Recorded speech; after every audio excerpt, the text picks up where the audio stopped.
Well, my view of Dave Bratt's going to be very biased because Dave's a good friend of mine, and I was involved in helping him get elected. But I mean, I think he has done sort of, unfortunately, what's been considered the anomaly, which is you campaign on an issue and then you get elected and you actually legislate the same way you campaigned. Right. which, It's which true. is, Unbelievable, right? but it is. And it's interesting. I on my Facebook page had Dave Bratt has a challenger from some of the Cantor supporters have put up the local sheriff to run against Dave Bratt. This local sheriff who is a nice man, but he has always been in that Cantor faction of politics here in Virginia. And some of the complaints is, well, Bratt keeps saying no to everything. Like, we're tired of Bratt voting no. And my response to them on my Facebook page was, what exactly did you want him voting yes for? Was it Planned Parenthood, or was it TPA, or was it the Iran deal? Was it the omnibus bill? I mean, what was it that you wanted him to vote yes for? And I think that's what Bratt's been doing. And I was telling my husband last night, I said, honestly, if Bratt is voting yes on a lot of things, that probably means that he's voting to grow our government, grow our debt, and increase our taxes, and increase the size of entitlement. So I'm glad he's voting no on a lot of things. So I think he's done an outstanding job. I will say that probably the thing that sets Dave apart from almost any congressman has been his willingness to visit every county and every city in his district every single month. Not once a year, not when they're on August recess and when they're on Christmas break, but every single month he hit every single county and city in his district, right? I think there's about 13 of them. So it's really important that he hears the voices of the constituents and then reflects their voice in Congress. And it's just, unfortunately, such a rarity in today's politics. And again, we go back to your state. We've seen so many people. It's one thing when a Boehner or a McConnell, these guys that we know are rhinos all the way, when they get in and, play ball with Obama and these far left policies. I mean, you knew that was coming if you have half a brain. But it's another thing when a Cantor or your former governor or people actually believed in to go in and do this. So that's why it's encouraging for a Bratt and people like that. You don't only have to get elected, you have to get in and stick to it. Like you said, that innovative idea of actually doing what you said and campaigned on. And that's why I think people it's funny, they keep saying the outsiders are doing well in the presidential campaign, and they call the outsiders Trump, Carson, okay, a businessman, a doctor. But then you talk about Cruz, people say outsider. Well, he's an elected official. Yeah, but he stuck to most of his promises. So people are stunned by that, and they don't consider him one of the other guys.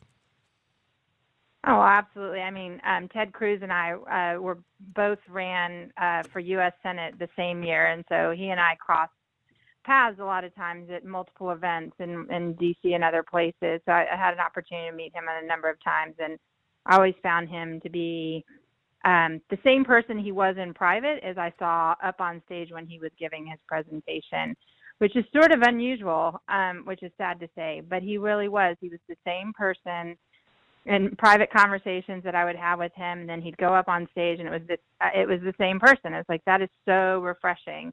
And it's also refreshing to see somebody who has a spine and is willing to be bold and assertive.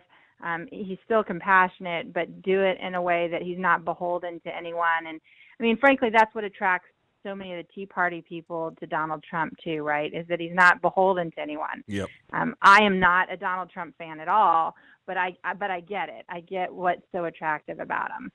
Yeah, and I love when you say, people being the same as they are in person, as they are, in front of the camera, in front of the microphone. It's just so old already, the whole teleprompter deal, the whole bad enough, the crazy policies.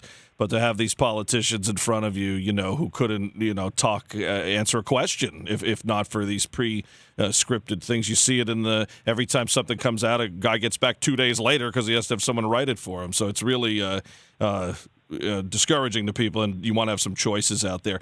A couple months ago, Jamie, Eric Erickson of Red State, another faux conservative organization. They had some trashing to do of the Palin women, going after Governor Palin and Bristol Palin. It's nice to go after young pregnant women, I guess, in their minds. But they also, Erickson sicked one of his writers on Palin. It was this nonstop social media campaign, just trashing the Palins. And it's just funny, you call yourself conservative and go after Sarah Palin. Just, I don't know, it doesn't seem to make sense to me. They even came after me, which is hysterical in its own right. But, made me think of the treatment you got from Eric Erickson a while back when you said, obviously, when you ran for Senate, and we've supported you ever since. You were great in The Undefeated and in the movie, Steve Bannon's movie, and then of course in your run for Senate, you were endorsed by Governor Palin. And Erickson had some things, took some shots at you back then. What do you think of that? As far as, you're trying to have a movement here, and then there's people who are using the moniker of conservative. And meantime, what they do is they tear down conservatives, and it seems they mostly have a penchant for going after conservative women. Yeah, I really honestly don't know what to think about it. I mean, we have the same issue with a blog here in Virginia as well that seems to go harshly after conservative Republican women, and supposedly they're a conservative Republican blog. And I think it's more disconcerting because, number one, these people put their Christian faith forward as sort of a dominant force in their life, and then they say they're conservative.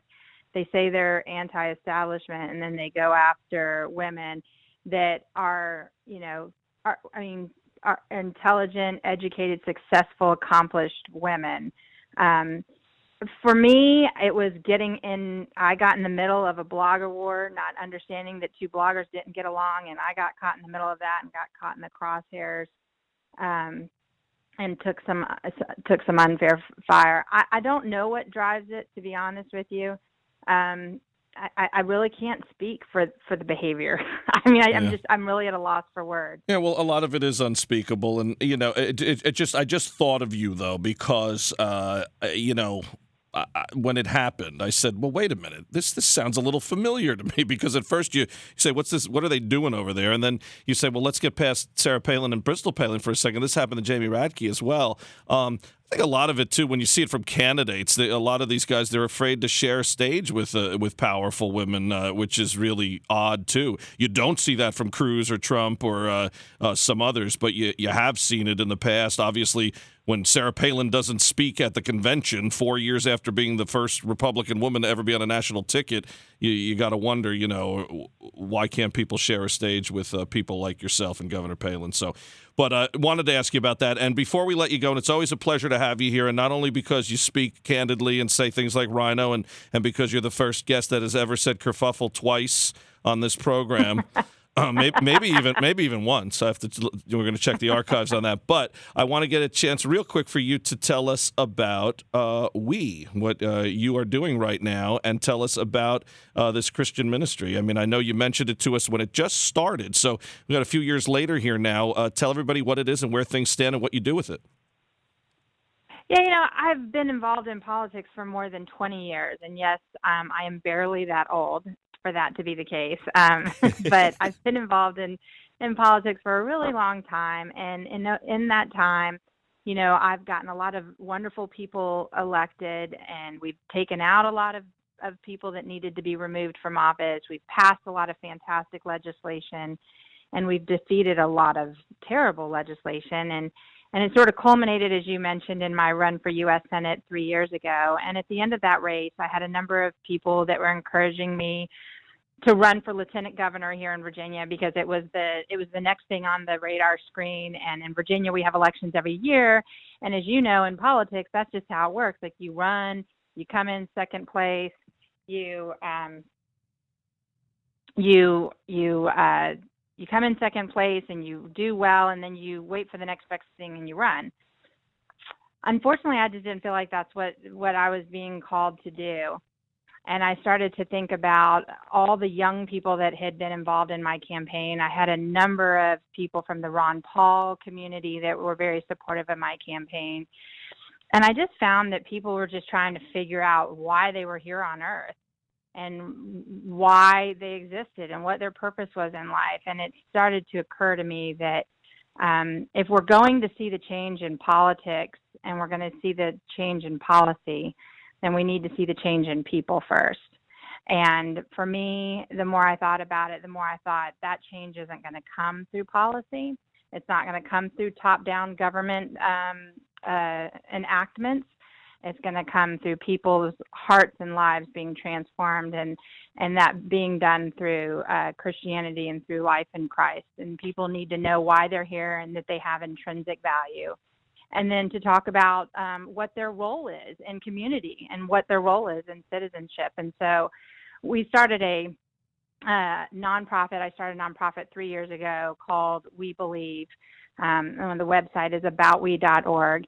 And I took all my political talents of creating social media and radio ads and TV ads, and I thought, what if we used all that to reach out to young people on the internet who spend 8 hours a day on the internet? Yeah. And we went out and reached out to them on YouTube and Netflix and Google and Facebook.